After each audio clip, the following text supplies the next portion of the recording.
Rasputina Winter's Teeth is a spell-slinging master who focuses on grinding down opponents and winning through combat prowess.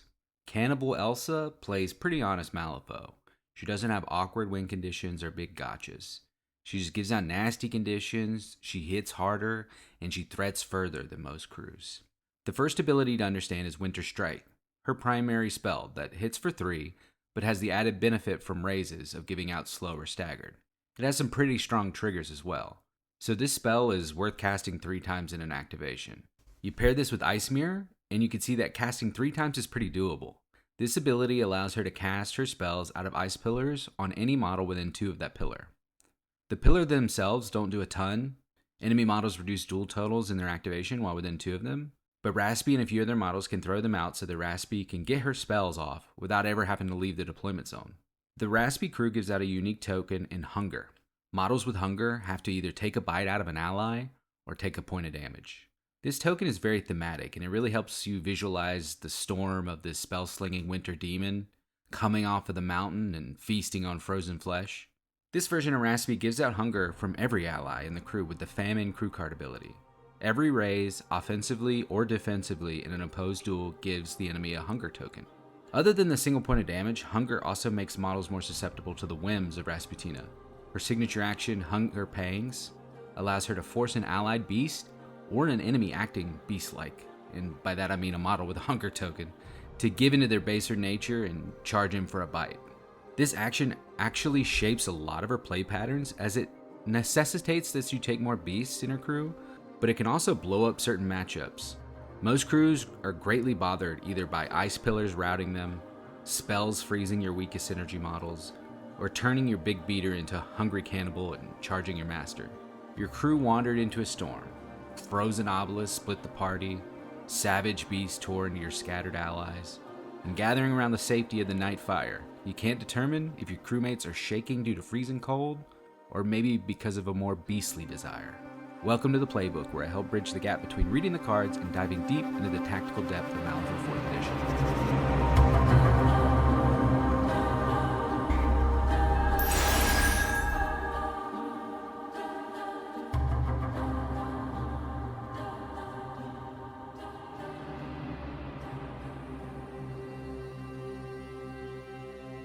Rasputina is an attrition master. She mostly wins games due to having more models than your opponent at the end of the game, so most of the tricks in the crew are in service of delivering beast to face. Because of this, I think Rasputina is probably a good master if you're new to the game. You will mostly win due to just playing honest Malifaux better than your opponent, balancing your pretty unending capacity to deliver damage to your opponent, and when you should just activate and walk and interact, is where this crew gets harder, and will probably make you better at just playing the game. In these plays, I'll be playing against the Perdita La Diabla list from the previous video. If you haven't seen it, check it out. And my list for play 1 is as such: Rasputina Winter's Teeth, the Wendigo, an efficient beater totem that hits for 3 damage with his melee attack and can be resummoned by Rasputina if it dies. Bash, auto-include for me, a December beast that hits for 4 damage. Add in his surprising ability to self-heal, and he often has a sort of disgusting KDA in winning games, where he's dished out a bunch of damage and absorbed a bunch as well. Snowstorm, another auto-include for me. It's a shove-aside beater, but it also has easy access to plus flips with Tundra Hunter, and can put out ice pillars as well in a pinch. Cedra, a shape-shifting model that is packed with versatility. It can be your onward runner in its beast form, or throw out staggered and force allied beasts to charge in its caster form. Blessed of December, honestly one of the first models I drop in other strategies, but a leaping model is always good. Add in easy access to plus flips and he can surprise you. The first edition Horcats that are on the base of my model here are actually the official counts as for the Blessed of December. So even though I have this Wendigo proxy, it's more or less official because I have the 1E version on the bases. 2 silent ones, at least one is auto-included me because they put out ice pillars as a signature. We're going to start out with 2, and because these 2 models need stones to do their healing action, we're going to be running with 4 stones. But Rasputina in general does not have a lot of use for her stones, and she wins by having more models. So I will frequently run with, 2, 1, or even 0 stones in my list. She has a lot of good minion options in the crew, so you can easily pick and choose what you want to fill out the rest of the list. So play 1 is the aftertaste. And I'm calling it this because we're going to save Cannibal Raspy to the last bite. Effectively, the entirety of turn 1, we're going to be playing very conservatively, getting Ice Pillars out, so that Rasputina can cast 3 times with her spell through Ice Pillars into vulnerable targets. We don't want to be overcommitting because we don't want our opponent to get easy damage and sort of mitigate that added benefit of our Ice Pillar threat range. In this strategy, we're playing flank plant explosives.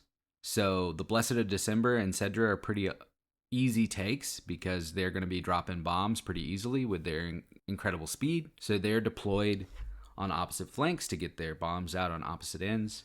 Now, where you deploy Rasputina is very pivotal because in an ideal world, she will never take the walk action. She will always cast through her pillars. Even her signature action is a spell as well, so it can go through the ice mirrors. So we want to be putting her in a very safe position because she can easily die. She has no defensive tech. The entire front of her card is about casting better. Now, I put her in a position behind this ice terrain. I don't want to say ice pillar because it's an ice terrain feature, where she's within 2 inches, so she has cover. Not the best positioning in retrospect because Perdita has a pretty easy line of sight in between those 2 terrain features on the right flank. Bash, we always want him to be sort of central, as well as the Wendigo. Both can be great targets for her signature action. The Wendigo punches above its weight all the time. And frequently you want it to die first as well because you can resummon it. And I have these 2 cottages that are in my deployment zone, so honestly, a great place to deploy her probably would have been on the 2nd floor of one of these buildings. You also have to be careful about line of sight because where these buildings are, I could easily get things out of line of sight and I wouldn't be able to cast my signature action Hunger Pains into a beast that I can't see. Now, you could be like, well, why don't you just Ice Miller Hunger Pains into the beast that you want to be using your signature on? Well, typically you don't want to be relying on an Ice Pillar to use Hunger Pangs. So you want to be in a position where the Ice Pillars are positioning for Winter Strike and the beasts are positioning for Hunger Pangs. So for this first play, if you watch my previous video, you know Perdita also wants to slow down the pace of the game. So for this first play, we're going to be jockeying for position and trying to give our opponent nothing from both crews. Both crews are basically going to be doing the same strategy. So early in the turn, Abuela pushes Perdita up onto this vendor stall, which gives her a great position with a reload token where if anything comes into line of sight of her, she could take a reload shot into it. I counter by going with a silent one and putting a pillar on that vendor stall. The threat there is that, Rasputina can now start slinging spells into her because she's within 2 of the ice pillar. But taking care to position the silent one where it is out of line of sight of Perdita for her reload, just behind the other vendor stall, the blue topped one. Perdita doesn't want to give us anything. So next activation, Domingo goes, pushes himself forward a little bit, then walks, and then takes the slam action to destroy the ice pillar that could then be used to cast into Perdita. Raspy then goes, oh yeah, well I got another silent one. Goes and puts the pillar right back there again. This makes things awkward for Perdita because she doesn't have another model that can get to destroying that ice pillar within a single activation. So Perdita herself elects to just go, put 6 points of damage into Cedra, and with her trigger to prepare, she pushes off the back of the box, taking a point of damage from fall, but also being outside of range of the ice pillar.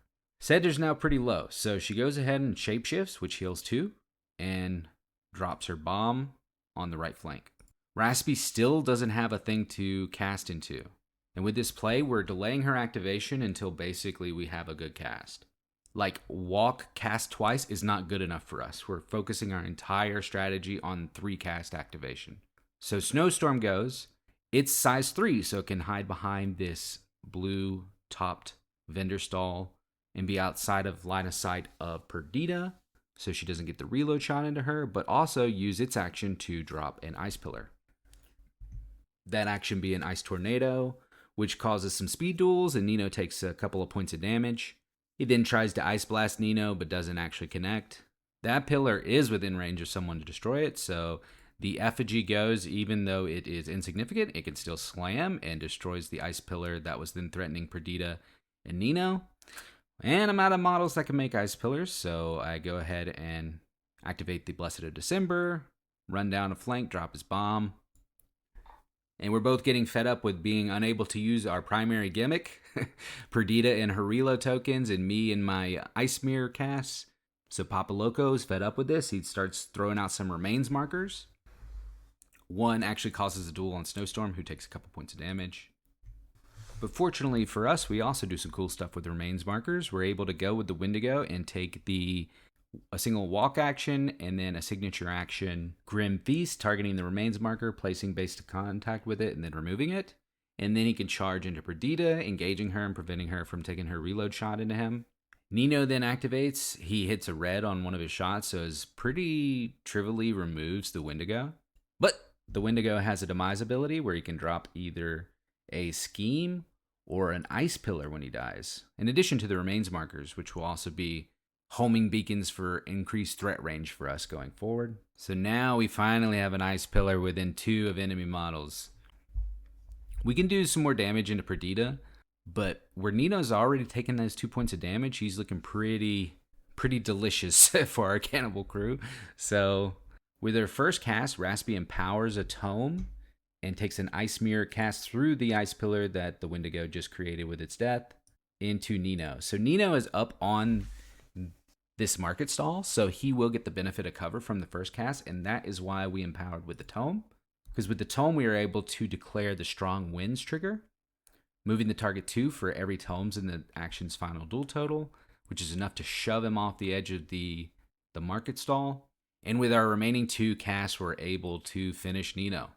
With her signature action, Rasputina elects to cast Hunger Pangs on the Bash, increasing his threat range. With the last few remaining activations, Santiago and Francisco don't really have much to do in terms of combat, so they're both able to get across the center line with the aid of Abel in Francisco's situation and the mask trigger on a signature action for Santiago's situation. So at the end of the day, we'll end up tying on strategy. I could actually win strategy by going with Bash and having his drop his bomb in the center, but instead I elect to have Bash charge into Francisco, getting some early damage on him. That also has the benefit of hiding from Perdita, because even though he's a big old boy, he's still size 3, and these market stalls are size 3 as well, so he's allowed to get some damage into Francisco with his 2-inch melee range while still hiding outside of reload shot from Perdita, so she didn't get any off in the entire turn. So going into turn 2, we're going to tie on strat, but we're way ahead in terms of damage on the board. Now play 2 is the foretaste. In contrast to the previous play, we're not building our entire turn around Raspy getting her 3 cast activation. We're instead going to use Hunger Pangs to cause all of our beasts to take charges early in the turn and drastically increase our threat range with those beasts. You would want to run a play like this when your opponent has more tricks than offensive output. Like against some of the trickier crews, you can get stuck in a sort of spiral where you're playing too cagey around their offensive threats, and you get to turn 4 and you just have not accelerated the pace of the game enough to turn off their tricks. So with a play like this, we're saying, okay, we're just going to shove our entire crew down your face, and we're going to let the weight of all the plus flips we get, the weight of all the slows, staggered, not infusing stones because of her crew card ability. We're going to let that overwhelm you and just wade through the game through force of better stats. So with her first activation, Rasputina is just going to Hunger Pangs 4 times into each one of her beasts, the Wendigo, Bash, Snowstorm, and I even have line of sight right around the edge of this building to the Blessed of December and have it charge forward as well. So with the silent ones, we're not planning their activations around getting offensive pillars into our opponent's face. We're planning those activations around getting pillars in places where combat is going to occur. That is because the Wendigo, Snowstorm, and Blessed of Descender all have Tundra Hunter. So they get plus flips to all duels while within 2 of a friendly ice pillar. You add in the effect that silent ones have on their ram trigger when they put out a pillar, which is to drop a remains marker. and you can drastically increase the threat range of your beasts.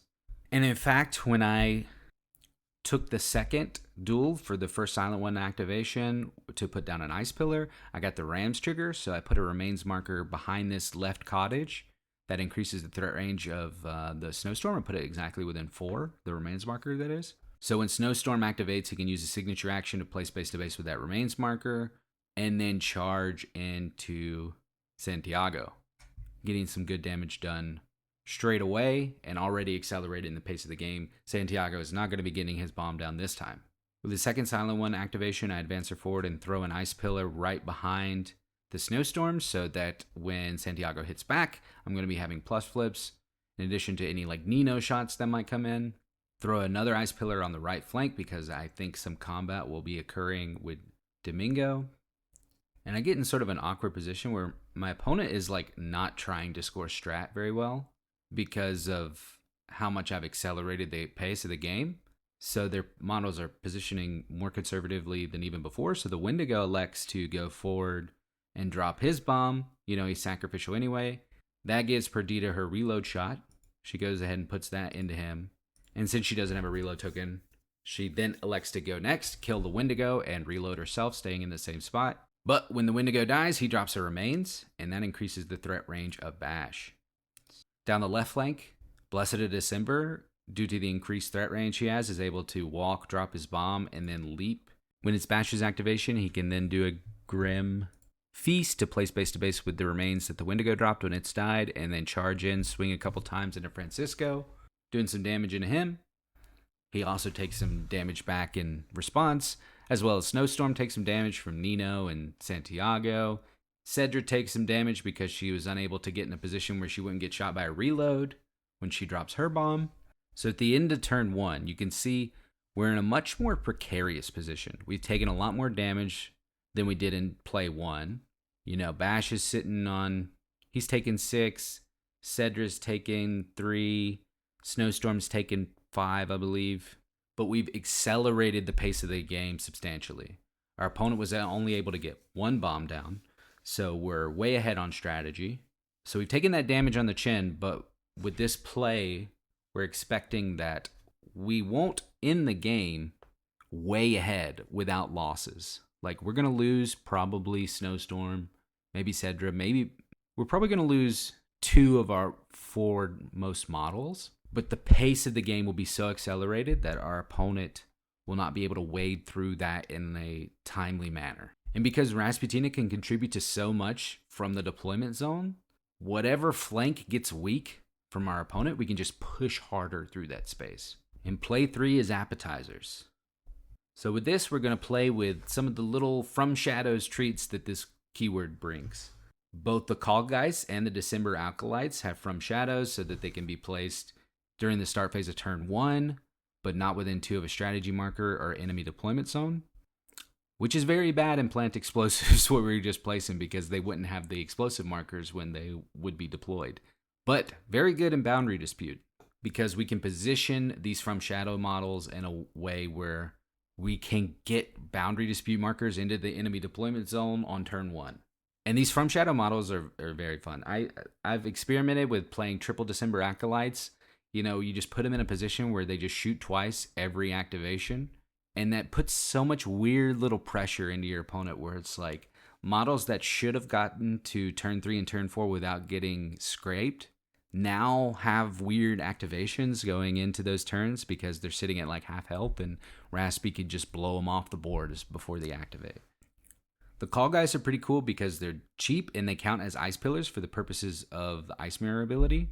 So I've dropped one of the silent ones and brought in 2 Call Guys. I don't have to make as many Ice Pillars because the Call Guys themselves are Ice Pillars for the purposes of cast. Now with this play, we're just positioning Blessed of December on the left flank, extreme left flank, and Cedra on the extreme right flank, and they are going to push the boundary dispute marker twice into a Call Guys positioned in the safest spot I can put it while still being, you know, sort of in a position to receive the catch. So first activation of turn 1, Blessed kicks his can twice, putting it as close to the Callgeist as I can. My opponent sees the writing on the wall and activates Nino and tries to shoot into the call guys, but we're in position behind this ice terrain feature. I have cover and don't take as much damage as I would otherwise. But when it's the call guy's activation, he can kick the can from one side of his body to the other side of his body and then kick it again into the enemy deployment zone. On the right flank, I do the same thing, but with Cedra and the other call guys. And now our opponent has to scramble. If they send models onto the extreme left and right flanks to try and kick those cans back, that's a great trade for us. Because we don't even need them to be in the enemy deployment zone this turn. Like, we're probably going to win strategy without it. And with these 4 models already activated and gone, I can the entirety of the rest of my turn around reacting to whatever my opponent is going to do. And with this pretty slow Perdita crew, like, our opponent had a strategy to get all 3 of the strategy markers across the center line on turn 1, but it basically requires the bulk of the crew to do that. So as soon as I start seeing some weaknesses, I can throw down ice pillars, sling some spells, put ice pillars right next to strategy markers, so anybody who comes and pushes them is then going to get frozen. I can be super aggressive with bash into whatever tries to push that strategy marker. And overall, our opponent's just going to be way on the back foot and has to basically decide if they either want to commit the entirety of their turn to pushing strategy or the entirety of their turn to punishing my very forward models. And that's it. That's 3 plays for Rasputina, Winter's Teeth.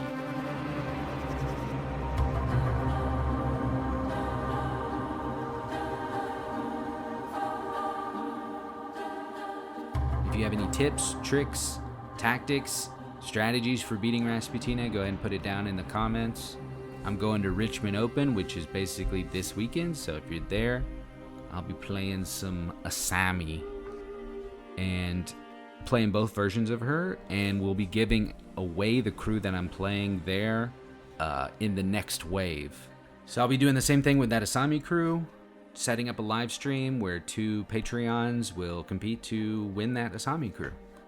So if you haven't seen that previous live stream where I gave away the monk crew, check that out and look forward to the Asami one next wave. Thank you.